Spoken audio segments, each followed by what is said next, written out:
we got 100,000 views. This is pretty special to me. We did this really fast. I don't know how it happened, but we already are at 100,000 views and I can't believe it, and it's all because of you. Thank you. Special congrats to Twiga. He won Song of the Week 56. I'll leave his link below. Check it out, his track, it's dope. So I've been checking the comments and we had a ton of votes for this one, so I'm super excited. Today we're gonna be talking about how Mike Williams is so amazing. Mike Williams. So Don Diablo saw his video a few weeks ago, so let's make sure that Mike Williams sees this video. So go on your Facebook, go on your Twitter, tag Mike Williams with this video, and let's hope he sees it. All right, guys, so let's get started with 3 things that make Mike Williams so amazing.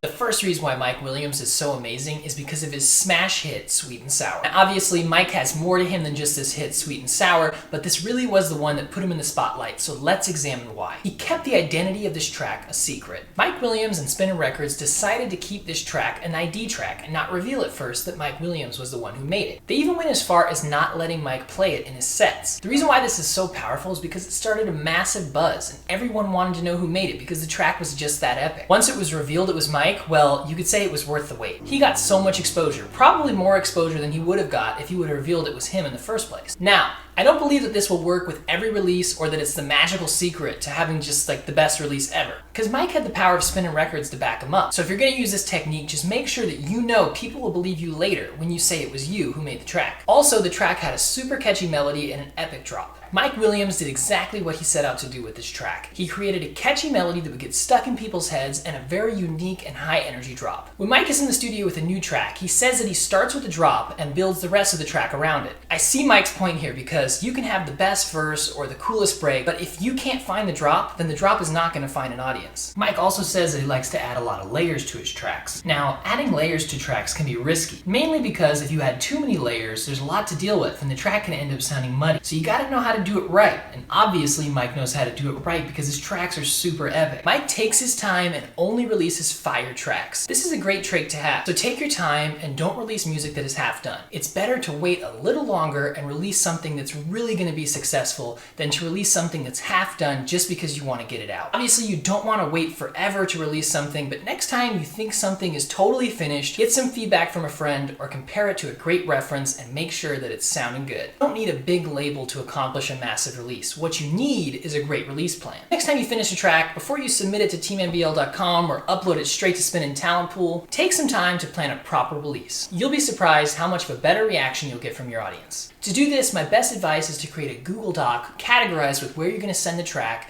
what labels, what DJs, a list of all your friends' emails that you're going to blast it out to. Also, it helps to have a great graphic and a good title. That way, your track looks professional and shareable. You can release a preview of your track and tell the audience when the track's going to be available and how they can get it, whether it's going to be a free download or if it's going to be on iTunes or Beatport. So you don't need a big label to accomplish a big release. All you need is what you already have, your brain and your vision to think big. The second reason why Mike Williams is so amazing is because of the people that he surrounds himself with. There's a saying that says, who you surround yourself with is who you will become. If that saying is true, then Mike Williams has a very bright future. Some examples of who Mike Williams surrounds himself with are people like Tiesto, Justin Milo, and Mesto. Now, you may not have famous artists that you can hang out with regularly, but there are plenty of unsigned artists who are super talented that you can make friends with. My advice is to try your best never to be the smartest producer in the room, because that way you're gonna learn to become better. Have them come into the studio with you, watch what they do, watch how they work on the DAW, watch what plugins they use and what their patterns are, what their keyboard shortcuts are. Soak up as much knowledge as you can and make sure to ask them a lot of questions.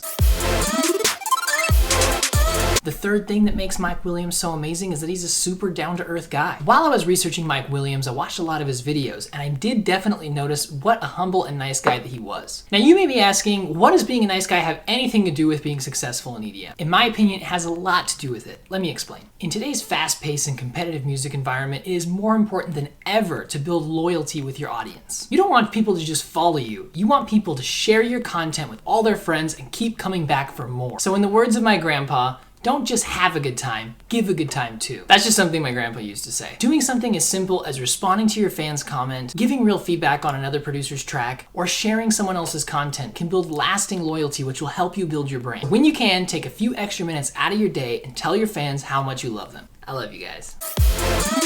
So thank you guys so much for 100,000 views. I really do appreciate it, and I'm so excited for this channel. More videos coming, so let me know who you want me to talk about next so I can make a video about them soon. All right, guys, I'll see you later.